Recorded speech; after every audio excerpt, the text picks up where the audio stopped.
తాకట్లో ఉన్న మీ బంగారాన్ని విడిపించి ఆ రోజు ఆన్లైన్ రేటుకి కొంటాం. Sharma gold company. వాగర్థావివ సంపృక్తౌ వాగర్థ ప్రతిపత్తయే జగతః పితరౌ వందే పార్వతీ పరమేశ్వరౌ.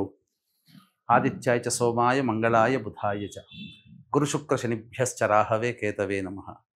శృంగేరి జగద్గురు పీఠాధిపతులకి కంచి పీఠాధిపతులకి నమస్కారములు తెలియజేసుకుంటూ కార్యక్రమాన్ని ప్రారంభిద్దాం. ద్వాదశ రాశులకు సంబంధించి 1 జూలై నుంచి 15 జూలై వరకు వివిధ రాశుల్లో జన్మించినటువంటి వారికి ఏ విధంగా ఉండబోతుందో తెలుసుకునే ముందు గ్రహ సంచారం గురించి తెలుసుకుందాం. వృషభ రాశిలో శుక్రుడు, అలాగే మిథునంలో రవి గురువు, కర్కాటకంలో బుధుడు, సింహంలో కుజ కేతువు, అలాగే కుంభంలో రాహువు, శని మీనంలో 13 జూలై నుంచి శని వక్రీకరించే స్థితి పొంది ఉంటాడు.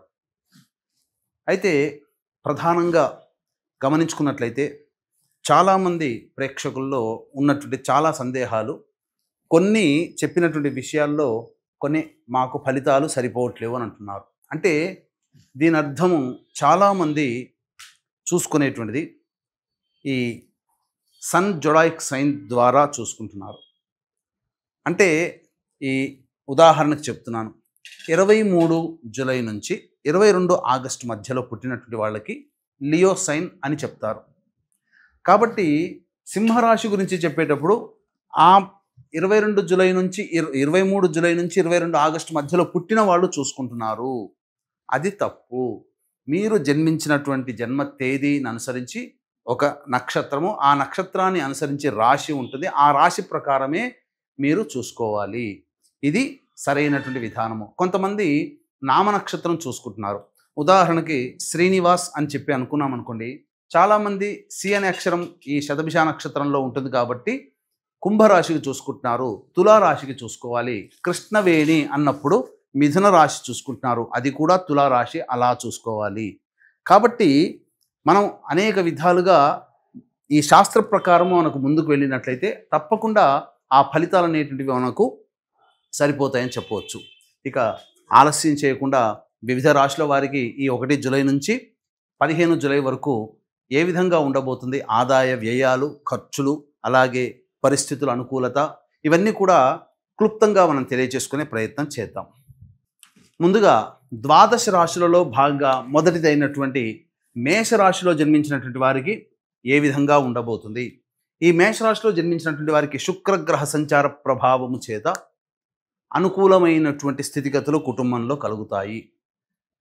ముఖ్యంగా ఏవైతే దాంపత్య సమస్యలు కానీ మాట పట్టింపులు ఉన్నాయనుకోండి, ఎవరైనా స్త్రీ పురుషులకు ఎవరికైనా కానీ ఆ సమస్యలు తీరి కుటుంబం ఆనందంగా జీవించడానికి అవకాశం ఏర్పడుతుంది. అలాగే గృహంలో విలువైనటువంటి గృహోపకరణాలు సంబంధించి కొనుగోలు చేయడం జరుగుతుంది. ఈ శుక్రగ్రహ సంచారము అనుకూలంగా ఉంటుంది. ధనపరమైనటువంటి విషయాల్లో చక్కటి అనుకూలత కలిగి ఉంటుందని చెప్పవచ్చు. ఇక రవి యొక్క సంచార ప్రభావము చేత ఈ యొక్క మేషరాశిలో జన్మించినటువంటి వారికి ఉద్యోగ సంబంధమైన విషయాల్లో మంచి అభివృద్ధి అనేటువంటిది ఉంటుంది. ప్రధానంగా నిరుద్యోగస్తులకి ఉద్యోగము ప్రయత్నం గట్టిగా చేస్తే ఖచ్చితంగా ఉద్యోగం లభించే అవకాశం ఉంటుంది. అలాగే పదోన్నతులకి సంబంధించి కానీ, లేకపోతే ఉద్యోగంలో పలు బాధ్యతలు, కీలకమైన బాధ్యతలు తీసుకునే ప్రయత్నం అనేటువంటిది ఈ యొక్క రవి సంచార ప్రభావంలో మనకు కలుగుతుందని చెప్పవచ్చు. అలాగే గురు సంచార ప్రభావం కూడా చూసుకున్నట్లయితే ఇతరులతో కొంత వాగ్వివాదాలు జరిగే అవకాశం ఉంటుంది. సోదర సోదరీమణుల మధ్య ఉన్నటువంటి విభేదాలు మీకు అప్పుడు కనబడతాయి. తద్వారా కొన్ని ఇబ్బందికర పరిస్థితులు అనేటువంటివి తప్పవు. కావున జాగ్రత్తగా ఉండండి. ప్రధానంగా ధనపరమైనటువంటి విషయాల్లో పలు కీలకమైనటువంటి నిర్ణయాలు తీసుకోవాల్సినటువంటి పరిస్థితి ఏర్పడుతుందని చెప్పవచ్చు. డబ్బు ఎవరికి కూడా అప్పుగా ఇవ్వకండి. మీ డబ్బు మీ నుంచి చేజారిపోతుంది. ఈ గురుగ్రహ సంచార ప్రభావం తెలియజేస్తుంది. ఇక బుధగ్రహ సంచార ప్రభావం, వాహనానికి సంబంధించినటువంటి సౌఖ్యం లభించబోతుంది.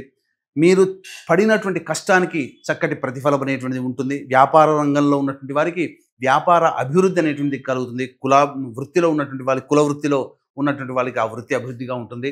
అలాగే ప్రధానంగా కొన్ని సమస్యలు అనేటువంటివి మీకు తొలగుతాయి. బుధగ్రహ సంచారం వల్ల ఎక్కువగా ప్రయాసపడి, అనగా ఆలోచనకి ఎక్కువగా అవకాశం లేకుండా అనుకున్న పనులు మీకు ఈ బుధగ్రహ సంచారం మేషరాశి వారికి జరగబోతుంది. ఇక మనం ఈ కుజగ్రహ సంచార ప్రభావం, కేతుగ్రహ సంచార ప్రభావం, ఇది కాస్త ఆలోచించాల్సినటువంటి పరిస్థితి. సంతానం మూలకంగా సమస్యలు పెరుగుతాయి. అలాగే సంతానానికి సంబంధించినటువంటి విషయాల్లో కొంత విచారాన్ని వ్యక్తం చేయాల్సినటువంటి పరిస్థితి. సంతానం మూలకంగా ఖర్చులు కూడా ఈ కుజకేతు గ్రహ సంచార ప్రభావం కలుగుతుంది. అలాగే కొంత యాంగ్జైటీకి లోనయ్యేటువంటి పరిస్థితులు కానీ, లేకపోతే విపరీతంగా ఆలోచించేటువంటి కోపానికి సంబంధించి కోపోద్రిక్తమయ్యేటువంటి విషయాల్లో వేలు పెట్టడం, తద్వారా మీకు ఇబ్బందికరంగా మారుతుందని చెప్పవచ్చు. అయితే ప్రధానంగా చూసుకున్నట్లయితే రాహువు సంపూర్ణంగా యోగాన్ని కలగజేస్తున్నాడు. అన్ని విషయాల్లో ధైర్యంగా ముందుకెళ్ళగలిగేటువంటి పరిస్థితి, ఇవన్నీ కూడాను యోగదాయకంగా ఉంటుంది. వృత్తిలో ఉన్నటువంటి వాళ్ళకి చాలా అభివృద్ధిగా ఉంటుంది. ప్రధానంగా ఉద్యోగస్తులకి చక్కటి యోగదాయకమైనటువంటి పరిస్థితి ఈ రాహుగ్రహ సంచార ప్రభావంలో కలుగుతుంది.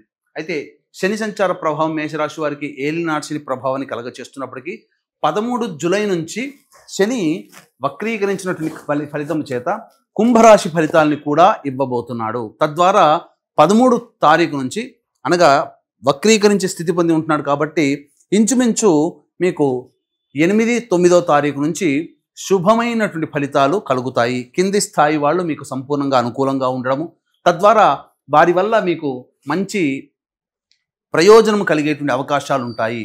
ఉద్యోగస్తులు కావచ్చు, అలాగే ఎదుటి వాళ్ళు ఎవరైనా వృత్తిలో ఉన్నటువంటి వాళ్ళు కావచ్చు, మీ కింద పని చేసేటువంటి వాళ్ళు కావచ్చు, అనుకున్న విధంగా మీకు పలు సహాయ సహకారాలు అనేటువంటివి అందివ్వడం జరుగుతుంది. ఈ యొక్క ప్రధానంగా చూసుకున్నట్లయితే గురువు, కుజుడు, కేతువు తప్ప మిగతా అన్ని గ్రహాలు అనుకూలంగా ఉన్నటువంటి కారణం చేత మిశ్రమం కంటే కూడా అధికమైనటువంటి శుభ ఫలితాలు పొందుతారని చెప్పవచ్చు. ఇక ప్రధానంగా చూసుకున్నట్లయితే ఈ రాశిలో జన్మించినటువంటి విద్యార్థులకి విదేశీయానానికి సంబంధించి చేయ ప్రయత్నాలు కొలిక్కి వస్తాయి. మంచి ఉన్నతమైనటువంటి ప్రమాణాలు కలిగినటువంటి విద్యార్హతలు మీకు కలుగుతాయి. పోటీ పరీక్షలలో మీకు విజయం కలుగుతుంది. తద్వారా మంచి యూనివర్సిటీలో మీకు ప్రవేశం జరిగే అవకాశం ఉంటుంది. ఈ మేషరాశి వారికి ప్రధానంగా వివాహ సంబంధమైన విషయాలు కనుక ప్రయత్నం చేస్తే తప్పకుండా 9వ తారీఖు నుంచి ప్రయత్నం చేయండి. మూఢమి కూడా వెళ్ళిపోతుంది. మీకు అనుకూలంగా సంబంధాలు కుదిరే అవకాశాలు కూడా గోచరమవుతున్నాయి. ఇక సంతాన పరంగా చూసుకున్నట్లయితే ప్రధానంగా ఈ మేషరాశిలో జన్మించినటువంటి వాళ్ళు సంతానము ఇప్పుడున్నటువంటి సమయం అనుకూలంగా లేని కారణం చేత ఆ యొక్క సంతాన ప్రక్రియ కొంతకాలం వాయిదా వేసుకోవడమే మంచిది. కుజకేతుల సంచారం అనుకూలంగా లేదు. అలాగే ఆల్రెడీ కన్సీవ్ అయినటువంటి గర్భధారణ జరిగినటువంటి మహిళలు తప్పకుండా వైద్యుని యొక్క సలహాలు, సూచనలు అనేటువంటివి పాటించక తప్పదు. ఎందుకంటే కొంత ఇబ్బందికరమైనటువంటి పరిస్థితులు గర్భవతులు ఎదుర్కొనే అవకాశం ఉంటుంది. ఇక ఈ రాశిలో జన్మించినటువంటి మహిళలకి సంపూర్ణముగా యోగదాయకమైనటువంటి పరిస్థితి. ఇంట్లో అన్ని విధాలుగా మీ మాట వింటారు. ఇప్పటి వరకు మీకు ధనపరమైనటువంటి సమస్యలు, అనగా ఎవరికైతే మీరు డబ్బులు అప్పుగా ఇచ్చారో వారు మళ్ళీ తిరిగి మీకు చెల్లించేటువంటి పరిస్థితి ఈ యొక్క మేషరాశిలో జన్మించినటువంటి మహిళలకి కలుగుతుంది. కాబట్టి జాగ్రత్త పడండి. ఇంట బయట ఇతరులతో మాట్లాడేటప్పుడు కాస్త సర్దుబాటు చేసుకొని మాట్లాడండి. ఎందుకంటే అనవసరమైన విషయాల్లో మీకు చెడ్డ పేరు వచ్చే అవకాశం గోచరమవుతుంది. అన్ని విధాలుగా బాగుంటుంది అని చెప్పవచ్చు. ఇక వీక్షించేటువంటి ప్రేక్షకులకి గమనిక, ఈ వారాహి నవరాత్రుల సందర్భంగా దశమి తిథి స్వాతి నక్షత్రంతో కూడుకున్నటువంటి జూలై 5వ తారీఖు రోజున మన పీఠం ఆధ్వర్యంలో 9 వారాహి దేవతల యొక్క హోమాది కార్యక్రమాలు, అలాగే మేష, మిథున, కర్కాటక, సింహ, కన్య, వృశ్చిక, ధనుస్సు, కుంభ, మీన రాశుల్లో జన్మించినటువంటి వారికి శనిదోష నివారణార్థమై శనీశ్వర హోమము అనేటువంటిది చక్కగా జరిపించడం జరుగుతుంది. అవకాశం ఉన్న వాళ్ళు ఈ కార్యక్రమంలో పాల్గొనడానికి మీ గోత్రనామాదులు కార్యక్రమ తదనంతరం కాంటాక్ట్ చేసి నమోదు చేసుకోవచ్చు. ఈ కార్యక్రమంలో పాల్గొన్నటువంటి వారికి శక్తిపాతము చేయబడినటువంటి శంకరుంగలి మాలని అందివ్వడం జరుగుతుంది. ఇక ఈ 1 జూలై నుంచి 15 జూలై వరకు కూడా రోజువారీ కార్యక్రమాల్లో మీకు ఆదాయము, ఖర్చులు ఎలా ఉండబోతుందో తెలుసుకునే ప్రయత్నం చేద్దాం. 1వ తారీఖు రోజున చూసుకున్నట్లయితే ప్రధానంగా మానసికమైనటువంటి ఆందోళన అధికంగా ఉంటుంది. ఏ ప్రయత్నం చేయాలన్నప్పటికీ కూడా అనుకూలంగా ఉండదు. అనారోగ్యం చేసే అవకాశం ఉంది కాబట్టి జాగ్రత్తలు పాటించండి. ఇక 2, 3, 4, 5, 6 తేదీల్లో కనుక చూసుకున్నట్లయితే ఇతరుల సహాయ సహకారాలు మీకు సమృద్ధిగా కలుగుతాయి. మీ పనులను నెరవేర్చుకుంటారు. ధనపరమైనటువంటి సమస్యలు తీర్చుకుంటారు. అలాగే మీ యొక్క ఖర్చులకి మించినటువంటి ఆదాయం లభించడం ద్వారా సంపూర్ణంగా విందులు వినోదాల్లో సంతోషంగా ఇతరులతో గడుపుతారని చెప్పవచ్చు. ఇంకా 7, 8 తారీఖుల్లో మీకు ఖర్చులు అధికంగా ఉండే అవకాశం ఉంటుంది. మానసికమైనటువంటి ప్రశాంతత ఉండదు. ఏది చెయ్యాలన్నా కానీ ఒక జిగ్జాగ్ లాగా ఉంటుంది. అన్ని విషయాల్లో కూడా మీకు అనుకూలత ఉండకపోగా ప్రతికూలతలు కూడా ఎక్కువగా ఉంటాయి. కాబట్టి చాలా జాగ్రత్తలు పాటించాల్సినటువంటి పరిస్థితి అని చెప్పవచ్చు. ఇక 9, 10, 11 తేదీలో కనుక చూసుకున్నట్లయితే ఈ రాశిలో జన్మించినటువంటి వారికి ప్రధానంగా సంతానం మూలకంగా విభేదాలు, ఖర్చులు అనేటివి పెరుగుతాయి. లౌక్యంతో వ్యవహరించండి. అలాగే ఖర్చులు కూడా అధికంగానే ఉంటాయి. ప్రధానంగా మీ ఆస్తికి సంబంధించినటువంటి విషయాలు చర్చకు వస్తాయని చెప్పవచ్చు. ఇక 12, 13, 14, 15 తేదీల్లో ఈ యొక్క రాశిలో జన్మించినటువంటి వారికి ఉద్యోగ సంబంధమైనటువంటి సమస్యలు తీరుతాయి. ప్రధానంగా ఉద్యోగంలో మీకు ప్రతిష్టలు పెరుగుతాయి. కీలకమైనటువంటి బాధ్యతలు చేపట్టే అవకాశము, నిరుద్యోగస్తులకు ఉద్యోగం లభించే అవకాశము, ధనపరమైనటువంటి సమస్యలు అన్నీ కూడా తీరుతాయి.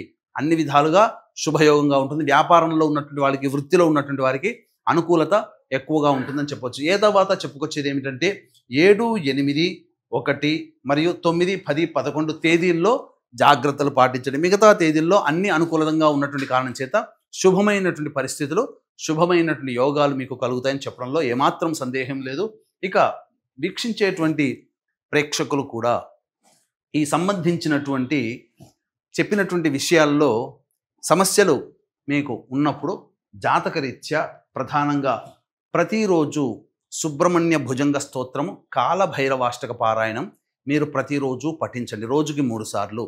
ఇప్పుడు చెప్పినటువంటి సమస్యల కంటే ఇంకా విభిన్నంగా మీరు ఎక్కువగా సమస్యలు ఎదుర్కొంటున్నట్లయితే దగ్గరలోని మంచి ఉపాసనా పరులైనటువంటి జ్యోతిష్యులని సంప్రదించి వారి సలహాలు, సూచనలు కనుక పాటించినట్లయితే మరింత మెరుగైనటువంటి జీవితాన్ని పొందుతారని తెలియజేస్తూ సర్వం శ్రీ ఉమామహేశ్వర పరబ్రహ్మార్పణమస్తు.